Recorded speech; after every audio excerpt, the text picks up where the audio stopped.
रवि एक गरीब लड़का है, बेचारा पिज्जा डिलीवरी का काम करता है और उससे ही अपने घर का खर्च चलाता है। रवि एक किराए के घर में रहता है, उसके साथ उसकी बहन कमला और माँ भारती भी रहती है। रवि के पास अपने पिता की एक साइकिल है जिससे वो पिज्जा डिलीवरी का काम करता है। रवि अपने बहन की शादी के लिए बहुत मेहनत कर रहा है ताकि वो अपनी बहन की शादी एक अच्छे से परिवार में करवा पाए। एक दिन रवि जब पिज्जा डिलीवरी करके घर वापस आ रहा था, तभी रास्ते में वो देखता है कि एक लड़की को कुछ लड़कों ने घेर रखा है और उसे छेड़ रहे हैं। अरे ये क्या, मुझे उस लड़की की मदद करनी चाहिए। रवि फौरन ही एक डंडा उठाकर उन लड़कों की तरफ भागता है। लड़के रवि के हाथ में जब वो डंडा देखते हैं तो वो वहाँ से भाग जाते हैं। आप ठीक तो हो ना? आपको कुछ किया तो नहीं ना उन्होंने? नहीं, मैं बिल्कुल ठीक हूँ। आपकी वजह से आपका बहुत बहुत शुक्रिया। मेरा नाम रूबी है, मैं अपने दोस्तों के घर से आ रही थी, इन लोगों ने मुझे घेर लिया, मैं बहुत डर गई थी, लेकिन आपने मुझे बचा लिया। ये तो मेरा फर्ज था। उसके बाद दोनों अपने अपने घर चले जाते हैं। एक दिन रवि पिज्जा डिलीवरी करने के लिए जाता है। जैसे ही दरवाजा खुलता है तो वो देखता है कि वो तो वही लड़की रूबी है। अच्छा, तो तुम पिज्जा डिलीवरी का काम करते हो? हाँ। आओ ना मेरे घर, कुछ खा पी कर जाना। नहीं, मुझे भी बहुत सी जगह जाना है, मुझे देर हो रही है। रवि वहाँ से चला जाता है। ऐसे ही रूबी रोज पिज्जा मंगाती है और दोनों में दोस्ती हो गई। रूबी रवि को पसंद करने लगी थी। एक दिन जब रवि फिर से उसके घर जाता है तो वह उससे सच बता देती है। रवि, मैं तुमसे बहुत प्यार करती हूँ, इसलिए मैं तुमसे शादी करना चाहती हूँ।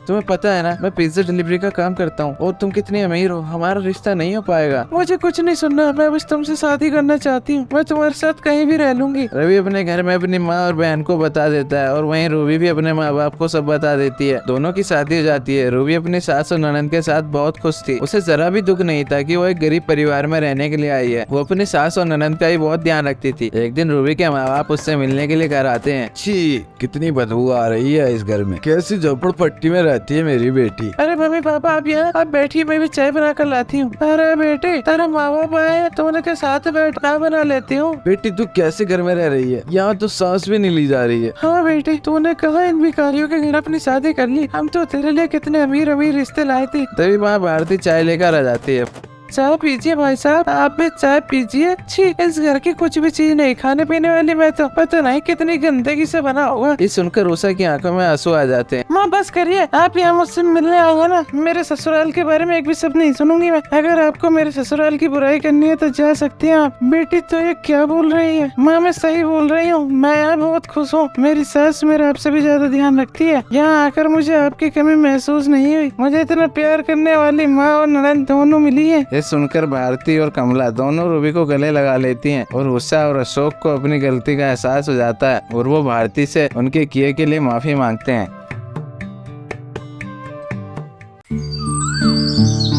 वंदनपुर में पीलू नाम की चिड़िया अपने बीमार पिता के साथ रहती थी। वो टोकरियां बनाकर जंगल में बेचा करती थी और अपने पिताजी का गुजारा किया करती थी। पिताजी, मैं टोकरियां बेचने के लिए बाजार जा रही हूँ, आप दवाइयाँ खा के आराम कीजिए। ठीक है बेटा, ध्यान से जाना, ज्यादा देर नहीं लगाना, और हाँ, तुम भी खाना टाइम पे खा लेना। चलिए, आप ना आराम कीजिए, मैं चलती हूँ।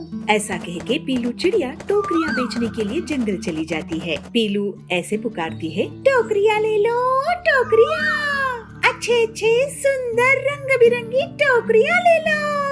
तभी वहाँ पर सुंदरी कौवी पहुँचती है। पीलू उससे कहती है, सुंदरी बहन आओ आओ, ये लो टोकरी, अपने घर पे सजाना।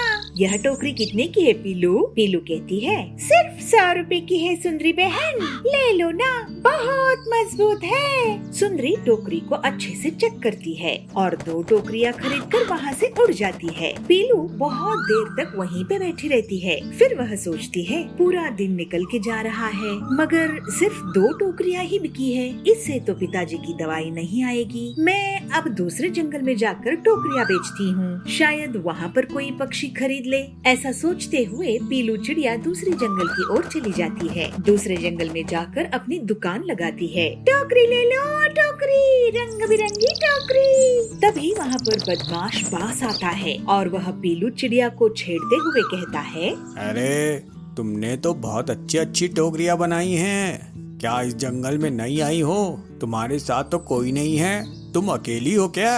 बदमाश बास पीलू चिड़िया को तंग करने लगता है। अरे मुझे भी दिखाओ कैसी टोकरियां हैं। हा हा हा हा। इसको सुन के पीलू चिड़िया दुखी होकर रोने लगती है। बचाओ बचाओ, मुझे इस बास से बचाओ। पीलू चिड़िया बास से कहती है, अरे बास जी मुझे जाने दो, मैं तो गरीब दुकान वाली हूँ। बास उसकी एक नहीं सुनता और जोर जोर से हंसता रहता है। अरे तुझे कोई नहीं बचा सकता पीलू चिड़िया, हा हा हा हा। मैं तेरी सारी टोकरियां लूट लूंगा। लेकिन तभी वहाँ पर कालू कौवा पहुँचता है। कालू कौवा के साथ उसके 3 दोस्त भी होते हैं। वह सब मिलकर देखते हैं कि बदमाश बास पीलू चिड़िया को तंग कर रहा है और उस बास पर ये सारे मिलकर हमला कर देते हैं। बास पिटाई खाकर वहाँ से भाग जाता है। पीलू कहती है, आपका बहुत बहुत धन्यवाद, आपने मेरी जान बचाई। मैं तो यहाँ पे टोकरियाँ बेचने आई थी, लेकिन मैं तो मेरी जान पर बनाई। अगर ये टोकरियाँ चोरी हो जाती तो मैं अपने पिताजी के लिए दवाइयाँ भी नहीं खरीद पाती। ये सुनकर कालू कौवा कहता है, अरे आप चिंता मत करो, ये टोकरियाँ मैं खरीद लेता हूँ। इस तरह पीलू चिड़िया सारी टोकरियाँ बेचकर खुशी खुशी अपने घर चली जाती है। ऐसे ही कुछ दिन बीत जाते हैं। अब कालू कौवा रोज रोज पीलू चिड़िया के जंगल जाता था। कालू कौवे को पीलू चिड़िया पसंद आने लगी थी। पीलू चिड़िया भी कालू कौवे को पसंद करने लगी थी। एक दिन कालू कौवा पीलू से कहता है, पीलू मैं तुम्हें बहुत पसंद करता हूँ, मैं तुमसे शादी करना चाहता हूँ। पीलू शर्माते हुए कहती है, हाँ कालू, मैं भी तुम्हें बहुत पसंद करती हूँ, लेकिन मैं अपने पिताजी को छोड़ नहीं सकती। मेरे पिताजी बीमार रहते हैं, मेरे सिवा उनका कोई नहीं है। ये सुनकर कालू कौवा कहता है, अरे बस इतनी सी बात, अरे शादी कर कर तो मैं तुम्हारे पिताजी का भी ख्याल रखूंगा, वो हमारे साथ ही रहेंगे। ये सुनकर पीलू बहुत खुश हो जाती है। थोड़े दिन के बाद कालू कौवे और पीलू चिड़िया का विवाह हो जाता है और वह दोनों खुशी खुशी जिंदगी बिताने लगते हैं।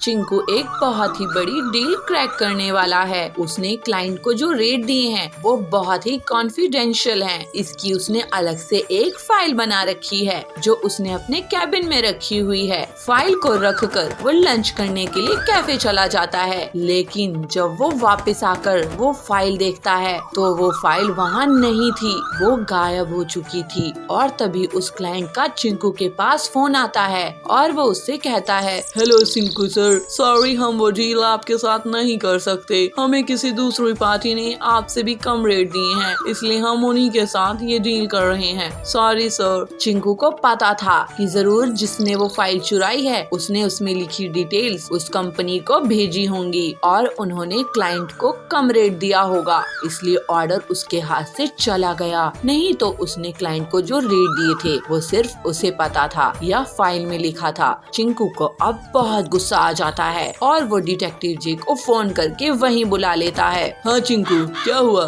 तुमने मुझे इतनी जल्दी में क्यों बुलाया? चिंकू ने उसे पूरी बात बताई। डिटेक्टिव जी, जब मैं लंच करने कैफे गया था तब मेरी एक फाइल मेरे ऑफिस से चोरी हो गई। उसमें बहुत कॉन्फिडेंशियल डिटेल्स थी। मेरा बहुत लॉस हो गया है डिटेक्टिव जी, मुझे मेरी फाइल चाहिए क्योंकि उसमें बहुत सारी डिटेल्स हैं और उस चोर को पकड़ो। डिटेक्टिव जी को ऑफिस में काम कर रहे 3 पियून्स पर शक जाता है और वो उन तीनों से पूछताछ करता है। तो पहला पियून कहता है, सर चिंकू सर ने मुझे कुछ पेपर कॉपी करने के लिए दिए थे, तो मैं तो वही फोटो कॉपी कर रहा था। अभी ही आया हूँ, मुझे नहीं पता फाइल किसने चुराई। डिटेक्टिव जी ने दूसरे वाले पियून से पूछा तो वो बताता है, सर मुझसे चिंकू सर ने एक पीले रंग वाली फाइल मांगी थी तो मैं तो वही लाया था और जब सर नहीं थे तो मैं यहाँ रख कर चला गया। मुझे किसी और के फाइल के बारे में कुछ नहीं पता सर। डिटेक्टिव जी ने तीसरे वाले पियून से पूछा तो वो बताता है, मैं तो सर को चाय पूछने आया था और चाय रख कर चला गया था। मुझे किसी फाइल के बारे में नहीं पता सर, मैं भी गुनाह हूँ। डिटेक्टिव जी समझ गया कि कौन सा वाला पियून झूठ बोल रहा है। क्या आप समझ पाए? सोचिए और बताइए। झूठ तीसरा वाला पियून बोल रहा है। चिंकू ने तो बताया था कि वो लंच करने कैफे गया था, तो वो चाय पूछने क्यों गया था? यही वो पकड़ा जाता है और डिटेक्टिव जे उसे एक जोरदार थप्पड़ मारता है और वो अपना गुनाह कबूल लेता है। हाँ मैंने ही वो फाइल चुराई थी, जब सर कैफे में लंच करने गए थे और मैंने मेहता बिल्डर को रेट बता दिए थे, वो सर ने क्लाइंट को दिए थे। इसके बदले में मुझे 1 लाख रुपए मिले थे। ये लीजिए फाइल सर, मुझे छोड़ दीजिए। तुमने जो गुनाह किया है उसकी सजा तुम्हें मिलकर रहेगी। तुम्हें नहीं पता चिंकू को तुम्हारी वजह से कितना लॉस हो गया है। डिटेक्टिव जे ने उसे पुलिस के हवाले कर दिया और डिटेक्टिव जे ने ये केस भी अपनी समझदारी से सॉल्व कर दिया।